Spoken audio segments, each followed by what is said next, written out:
चीन के बाद HMPV यानी कि ह्यूमन मेटा न्यूमोवायरस ने दुनिया के कई देशों में दस्तक दे दी है। इस नई बीमारी को लेकर लोगों में खौफ भी देखने को मिल रहा है।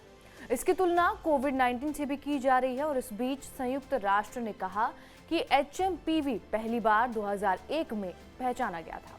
उन्होंने कहा कि ये लंबे समय से मानव आबादी में रहा है और ये एक सामान्य वायरस है जो सर्दी या फिर वसंत ऋतु में फैलता है। यूएन ने ये कहा कि आमतौर पर सामान्य सर्दी के जैसे सांस संबंधी लक्षण पैदा करता है।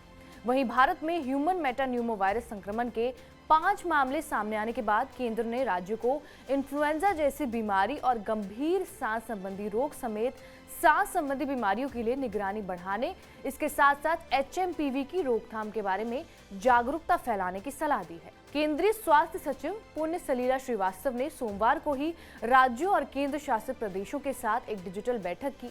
इस बैठक में स्वास्थ्य सचिव ने देश में सांस संबंधी बीमारियों और HMPV मामलों और उनके प्रबंधन के लिए सार्वजनिक स्वास्थ्य उपायों का जायजा लिया। ये बैठक चीन में HMPV मामलों में बढ़ते हुए केसेस की खबरों के बीच हुई है और ये उसी दिन कर्नाटक, तमिलनाडु और गुजरात में HMPV के 5 मामलों की पुष्टि के बाद हुई।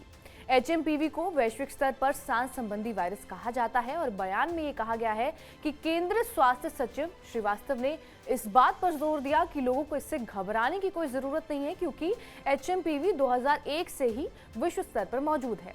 राज्यों को ये भी सलाह दी गई है कि वो वायरस के संक्रमण की रोकथाम के बारे में लोगों के बीच सूचना, शिक्षा और संचार, इसके साथ साथ जागरूकता को बढ़ाएं, जैसे कि साबुन और पानी से बार-बार हाथ धोना, गंदे हाथों से आंख, नाक या फिर मुंह को नहीं छूना, रोग के लक्षण वाले लोगों के साथ निकट संपर्क से बचना और खांसते और छींकते समय मुंह और नाक को ढकना।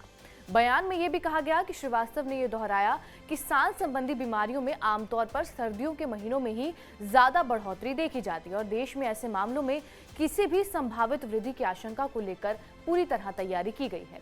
बैठक के दौरान ये भी बताया गया कि ICMR और VRDL प्रयोगशालाओं में पर्याप्त सुविधाएं उपलब्ध हैं, जिसकी वजह से इस वायरस को टेस्ट भी किया जा सकता है। बहरहाल इस खबर के ऊपर आपकी क्या प्रतिक्रिया है, हमें कमेंट करके जरूर बताएं। बाकी देश और दुनिया की तमाम बड़ी खबरों से अपडेटेड रहने के लिए सब्सक्राइब करिए TV9 डिजिटल।